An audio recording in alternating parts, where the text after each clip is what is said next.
Chapter 2 The Sprouter Inn. I filled my carpet bag with a shirt or two and left my hometown, Manhattan, New York, for Nantucket. Nantucket was the place for whaling. I had 2 days to spare, so I went off to find somewhere to stay till then. After coming upon various inns and rejecting them duly, I came across a swinging sign over a door painted in white, with what looked like a jet of water surging upward. The words, "The Sprouter Inn, Peter Coffin," were written on it.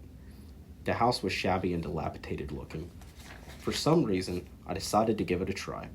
The first thing I saw when I entered the inn was a horrible picture of a sinking ship and a whale. On the opposite wall were all sorts of scary weapons, each meant for killing or capturing whales.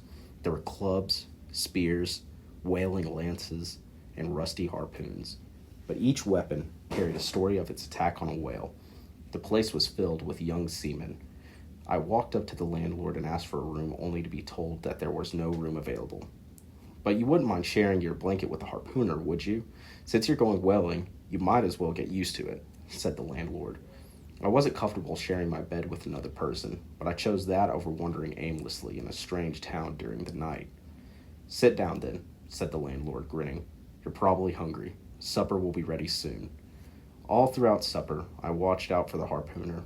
When a fellow in a green coat walked in and greeted his comrades in a lewd fashion, I asked, "Landlord, that isn't the harpooner, is it?" "No," he replied. "The harpooner is dark-complexioned. He'll be here soon." I watched the doorway nervously for my roommate to appear. It was after midnight whenever I turned to the landlord and said, "Landlord, where is the fellow? Does he always go to sleep late?" "Not really. He's an early-to-bed, early-to-rise sort of fellow. I'm guessing he's peddling tonight. Must be having trouble selling his head." "His what?" I gasped. "Relax," said the landlord. "The harpooner has arrived from the South Seas with a lot of shrunken heads from New Zealand. Great curios, if I might say so. He sold all but one.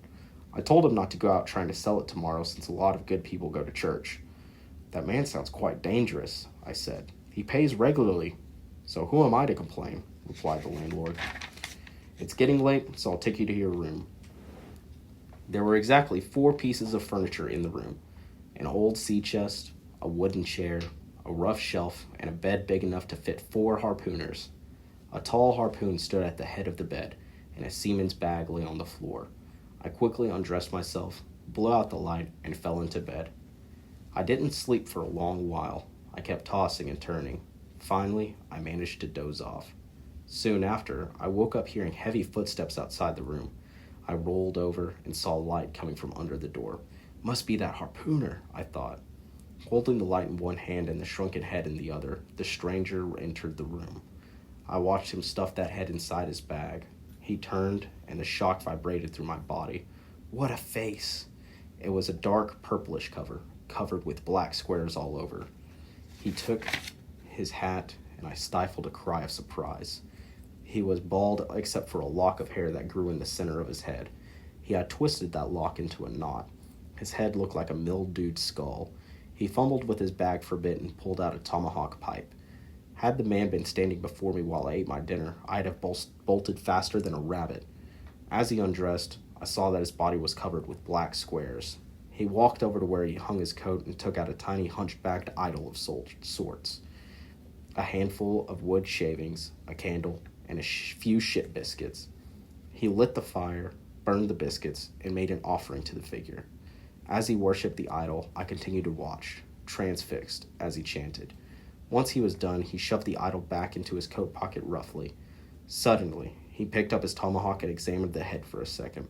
He propped it open and puffed out a huge cloud of tobacco smoke. He then jumped into bed, tomahawk between his teeth. I shouted and scrambled to the corner of the bed. "Who the devil are you?" yelled the harpooner. "Speak, or I kill you."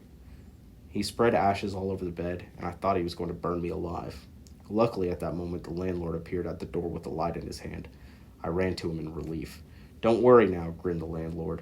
"Queequeg won't hurt a hair on your head." "Why didn't you tell me that harpooner is a cannibal?" I roared. "I thought you'd figured it out when I was said he'd be peeling heads all over through town. Go back to sleep now. Queequeg, this man's sleep. You sabby?" The landlord said, trying to imitate Queequeg's dialect. "Me sabby."